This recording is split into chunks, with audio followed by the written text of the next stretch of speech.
सो अभी advantage of wind energy ये complete. अब हम पढ़ेंगे क्या, लिमिटेशन ऑफ विंड पावर देखेंगे। देखो इसमें सबसे जो फर्स्ट पॉइंट है हमारा लिमिटेशन ऑफ विंड पावर में, वो है initial installation cost is high. Second है इसका लिमिटेशन डिपेंडेंट ऑन वेदर। लिख लेना इसमें परफॉर्मेंस ड्रॉप्स ऑन काम डेज, वेदर पे डिपेंड करती है। एंड नेक्स्ट है requires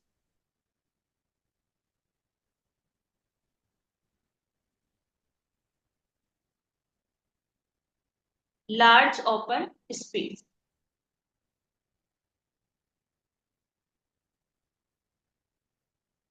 with consistent wind.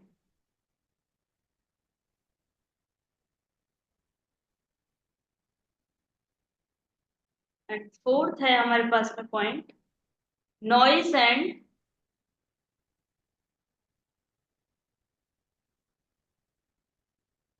And visual impact may be a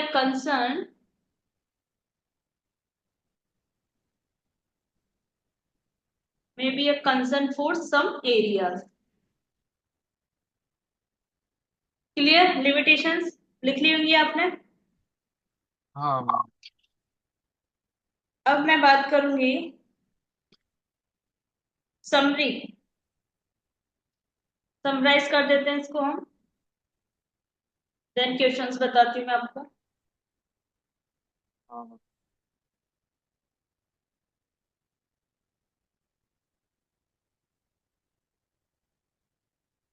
specially ये जो समराइज कर रही हूँ मैं आपके एग्जाम पॉइंट ऑफ व्यू से। ओके, तो फर्स्ट पॉइंट है, आप इसमें लिख सकते हो, मैं वर्बली बता देती हूँ, wind power convert kinetic energy of wind, लिख लेना। फिर मैकेनिकल एनर्जी, उसके बाद किसमें कन्वर्ट हो, इलेक्ट्रिकल एनर्जी। हाँ, एक बार रिपीट करना। लिख देती हूँ मैं, विंड पावर हाँ।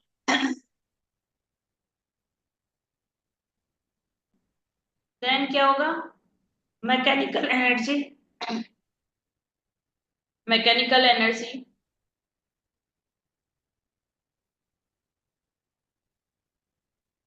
Then electrical energy.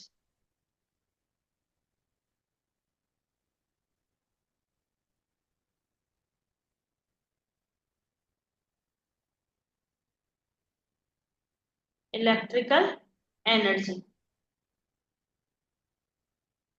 सेकंड है यूजेस, अब किसका यूज करोगे, horizontal axis uses H, horizontal axis क्या हो जाएगा बताओ, हॉरिजॉन्टल एक्सिस विंड टरबाइन, ठीक है, प्रीडोमिनेंटली, डोमिनेंटली। एंड थर्ड है कैन, इसमें लिखो can be integrated into the grid of store.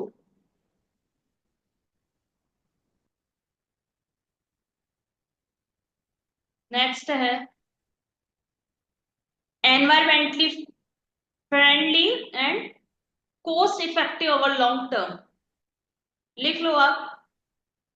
Next point environmentally friendly and cost effective over long term. And last point लिख लेना, great for sustainable energy system. ये points को ध्यान में रखते हुए आपको लिखना है।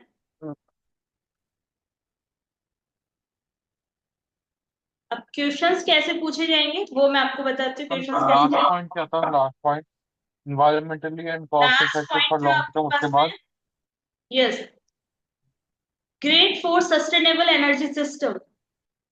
डन, हाँ ओके मैम। गुड।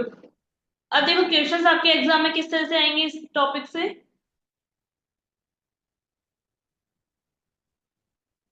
क्वेश्चंस ऐसे बनेंगे बेटा, explain the working principle of a wind turbine.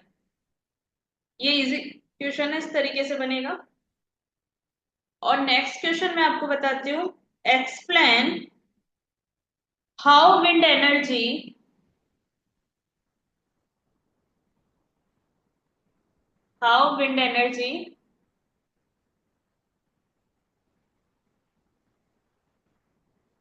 can be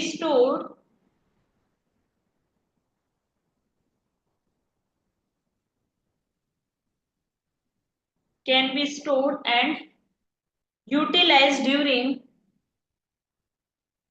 आपको कुछ नहीं करना, अगर कुछ समझ में भी नहीं आया ना, जो क्वेश्चंस मैं आपको बताती हूँ ओनली वो क्वेश्चंस पढ़ जाना बस। यूटिलाइज्ड ठीक है। During non windy conditions.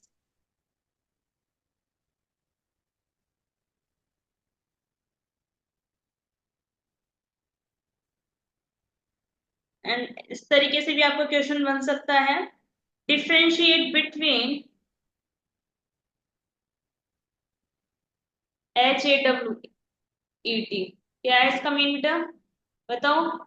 Horizontal axis wind turbine very good. And VAWT। and vertical axis wind turbine. Good.